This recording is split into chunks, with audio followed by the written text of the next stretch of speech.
Good morning, everybody. I am Dawn McGee, your nutrition evangelist. I help put the fun back into being healthy. I love to work with women who have decided that it is time to make their health a priority and they just need a little bit of a guide on where to get started and to help them with that journey. Today, I am talking with Robin Thomas, a happiness coach. I'm so excited to have you on. Tell me a little bit about yourself, please. I'm really excited to be here, Don. Thanks for having me. A little bit about me. I am a happiness coach, sort of a self-monikered title. I have been kind of studying happiness for about 20 years, although I didn't necessarily know that's what I was doing. I was looking to figure out what was wrong with me, right? Tell me what's wrong with me, I'll fix it. So I spent 20 years, or well, 15 years, trying to just figure out what was wrong with me. And then when I finally figured out there was nothing wrong with me, and it was like actually pretty damn cool. I was like, oh, you know what? People need this. People need to know this. People need to feel this feeling again. So that's where sort of I have been for the past 4 or 5 years. I've been sort of doing this deep dive into what it means, like what it feels like to be happy, and I have an alphabet of letters after my name. Like literally, the only thing I don't have is an X. So if someone could give me an X certificate, I'll be pretty happy. So I've done energy medicine, I've done coaching, I've done healing, I've done, I now teach at the Reese Thomas Institute. I sort of have gone all over the place. And everything I learned, I now bring with me into my sessions. And that's it's all I, about choosing happiness. I love that. I think that's fabulous. I mean, yes, everybody says, yes, I want to be more happy. I want to live a better life. I think really the last 15 months have brought that to the forefront for a lot of people. I talk in my practice about eating, moving, and recharging as Yeah. the formula to a healthy journey. Whereas before, a lot of people were talking just about the eat and the move part. Now I'm also hearing a lot of my colleagues talk about how important that recharge and self care piece is. So tell Absolutely. me, what what does a happiness coach do? What does this all mean? Well, I specialize in that recharge piece, right? So my job is teaching women, especially women, where they're first of all where they're losing their power, right? Because happiness is always an inside job. It actually has very little to do with anything that's going on externally. In fact, science can show it's only like 10% of your happiness makeup is what's going on externally, right? So Right? so it's always inside. It's always internally. And you're right. This past year, this pandemic showed us that like when we were so addicted to the external busy, we lost touch with that internal piece of us. And I think for most of us that there's almost like a fear of sitting in that uncomfortable places, right? Yes. Yeah, because who knows what's there, and right. So my job is to teach people how to sort of sit and stay. Sit, feel your feelings, feel them deeply, get in touch with who you are, and then from that place you can choose happiness. But if you don't know, if you're not home with yourself, there's nothing is going to make you happy. Nothing is going to recharge you because you're not comfortable with yourself. And I think being forced to sit still over this past year, a lot of people have come to that place of discomfort. Hmm. A lot of people have masked that place of discomfort with uh, baked goods and alcoholic products. Yep. Um, but but not everybody. Some people have definitely taken this opportunity to dive deeper in. I love to tell people that life is 10% what happens and 90% how you respond to it. Yes. That's 100% true. That's so true. And again, life is always going to be throwing lemons at you. Life is Right. always going to be happening, right? You can't predict, you can't even control what's going to happen. It's always going to happen for you, not to you. It's always happening for your Yes. growth, right? The choice is what kind of lemonade are you going to make with it, right? And Right. I like a little strawberry and a little sugar in mine. I actually like raspberries, so Okay. Very good. Very good. yep. Yeah, I think that's so important. I have a 16-year-old who is sort of starting to figure all that out, and at the same time resisting so much against figuring that out because it's hard to do that internal work and It sit with is. yourself. It is not for the faint of heart. It really isn't. So No. if your 16-year-old is already starting that, like God bless it, him, her? Him, Him, God yes. bless him, because that's amazing. I actually believe that kids now are coming in a little bit higher upgrade. They already came in at sort of this 5D consciousness. Our job is to Yeah. just get our stuff out of the way so they can take over, because they really came in with a total different energy. Yes.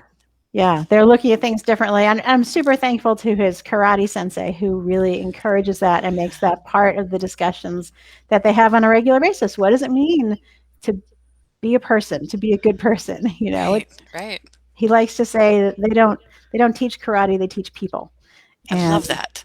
that's I mean that sort of says it all, right? We've got to help bring people to the next level, Right. whatever that looks like for them, wherever they are. Um, And how do that you do that? includes well, it really includes empathy and compassion. And Mm, this is stuff that women innately know in our bones, right? We right. we actually have this ability. We've all heard of the fight, flight, or freeze response in stress. But women actually have a fourth response, which is connection, right? If we're stressed, we want that connection, we want that empathy, we want to help. It's sort of innately. And it's like, if you're again, if you're comfortable inside, if you're compassionate with yourself, Mm, you have infinitely more compassion for someone else. But if your internal dialogue is not good enough, or being terrible, or constantly beating yourself up, there's no way that you have it to give to anybody else. absolutely. I think the world we live in tends to give us more negative feedback more often than the positive feedback. And one of the things that we work really hard on, and again, I learned this from my son Sensei, is the sandwich, right? If you're going to provide constructive criticism or negative feedback of any sort, it must be sandwiched with two compliments. Right. You work to find that good stuff before you say, hey, you didn't take out the garbage, or hey, you didn't, hey, you didn't. Before you say, hey, you didn't, like, hey, what a great job you're doing. Thank you for doing that. Next time, could you? Right. And it makes such a difference to how people are open to hearing that, and then in turn how they think about themselves and how they feel about themselves. And I would even take it one step further and say, if they're not taking out the garbage, you need to figure out where in you're not showing up for yourself, and then do your internal work, and they'll take the garbage out themselves. I Right. actually believe that oh, I'm sorry you didn't take out the garbage. Please forgive me for that. Whatever's showing up in me for you not taking out the garbage. Thank you. Thank you. I love you. And right. So I really believe that, like, anything that's anything in our energy field is like our responsibility. So if it's up, it's ready to be healed, which means, great, what's here? If you're irritated and frustrated that they didn't take out the garbage again, great. Where is that in me? When do I remember feeling this? Why am I feeling it? Who's here feeling it? What do you need? And the garbage takes care of itself. Absolutely, it's Yeah. true. When Yeah. when you stop having unreasonable expectations, it all seems to work out, doesn't it? Right. Yeah, Absolutely. yeah. 100% of the time. It's funny. So when I work with my clients, they often start off feeling very overwhelmed. And I said, don't worry, we're going to break it down step by step. We go through, a pretty simple 4-step process for bringing new habits in. First, you need to know where you're at. Hmm. Second, you need to know where you want to go. Then you need to start working on that. And then you need to figure out how to make it stick, whether it's variety or whatnot. So what I'd love for you to do today, if you would, is leave our audience with one thing that they can do, because people may be listening going, man, I am so far away from where Robin is talking about. I don't know where to start. So, so if you could leave us with one great tip that people can start today, some change that they can make, that would be fabulous. I would say the easiest and the simplest thing to do is to start being kind to yourself. Like, I will start every single day with a gratitude list. I will start with the day with things that are going right. Ask the question: if the world feels like it's like in turmoil, and everything's crashing down, and you do feel overwhelmed, right? Because they're like, oh my God, what's going right? If you can ask that one question, what's going right? It can absolutely change your whole outlook, change your energy, change your because our energy will go where our attention goes. So Yeah. if we focus on that one question can open up this 1 degree shift, right? This 1 degree shift, but over time takes us to Hawaii, which is the happiest state in the country. Of course it is. Of course it is, right? Because why not? Because it's Hawaii. So, but it's a 1 degree, so you're just getting distance, just a space, just enough to let light in. What's going right? Gratitude. Be grateful. Be kind to yourself, right? Make a list of like the things you that are good that you like that are going right that you're doing okay. Start Those are every day. keys. Yeah, Start every every day day by that way. saying something nice to yourself. I love that. I talk a lot about the 1% improvement that you can make and what a difference that makes when you look back over the course of the year. It's amazing how little changes add up. And I Absolutely. love that you start with gratitude and joy. My clients know that the first thing we do for every session is what were your successes for the past week? So we Exactly. can build on that. Exactly. Celebrate the wins. So I don't Right. care if it's like I got up this morning, right? Right. Great, amazing.